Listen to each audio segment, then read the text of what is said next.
Hi, it's Cece from Cece Restyled, and in this video I'm going to show you how to fit your transfers around a curve or any non-straight line area or detail that you want to fit your transfer in.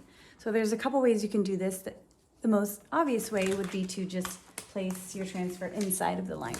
But if you want it to fit, to follow that curve and frame your transfer, there's a pretty easy way to do that. So I would definitely say it would make sense to put this here and get the shape of your frame or detail, but you can't see through the transfer, so you might have a hard time figuring out exactly where that cut line is going to be. So I decided I would take a Ziploc bag. The reason is because they don't stretch, so they're not going to get distorted. They're fairly cheap, and you can see through them. So it's genius. So we're going to go ahead and cut this one. We can actually cut it open and make two plastic sheets out of one. And if you have a piece like this where it's mirrored on each side, you can just flip it so you don't have to use excess paper, Ziploc bag. So I'm just going to cut it open into two.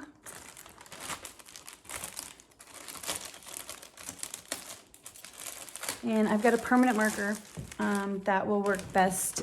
Regular markers won't stick on the Ziploc bag, and pen, you don't want to do that on your piece. It might dig into the paint or the wood, and that's no good. So cut this open. All right, so now we have our piece of plastic bag. Okay, so my marker's not going to bleed through this like it would paper. You know, saran wrap or some other clear materials are too stretchy, so it'll just store it like I said, but this is perfect. So we're going to hold it up. You can tape it up if you need to, and we're going to trace our curve right here.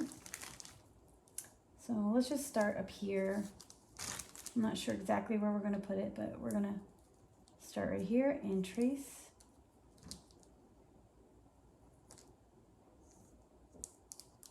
All around our detail. Perfect, perfect.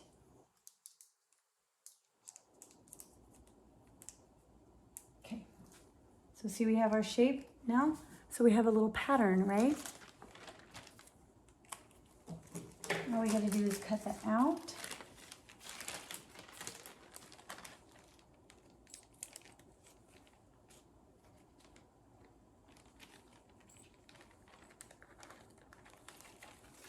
Can be a little tricky to cut, so you want to make sure you have sharp scissors. I want to cut it just a little outside of my permanent marker line so I can see it, because the clear edge can be a little tricky to see. So you want to just cut a little outside, just a hair, like 1/16 or 1/8 of an inch outside of your marker line. It should still fit just fine.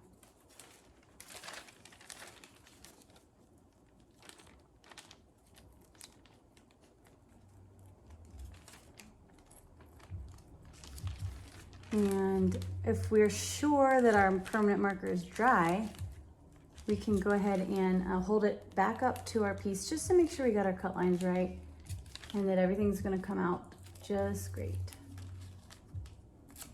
All right, so let's hold this up real quick, make sure we got it.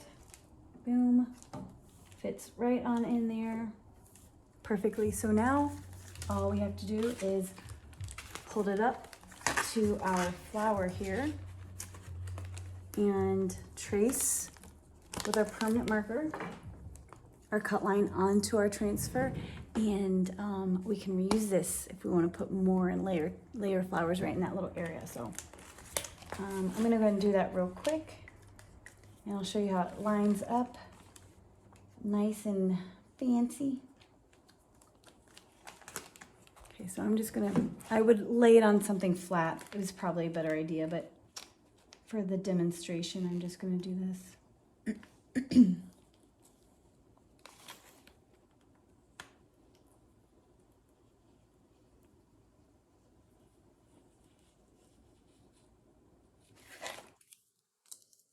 I'm going to save this because we might need it again. Cut out my transfer here.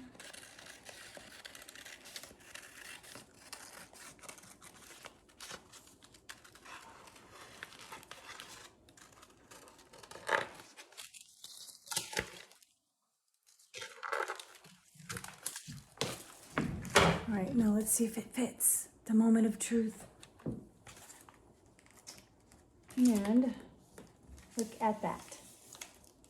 It's gonna fit right in there. We could probably shave a little tiny bit off that leaf, or we could just pull it up a little bit, but see that? Boom. That's how easy it is. And it looks so cool to have your flowers or whatever your transfers framed in by those details. So little tip for ya.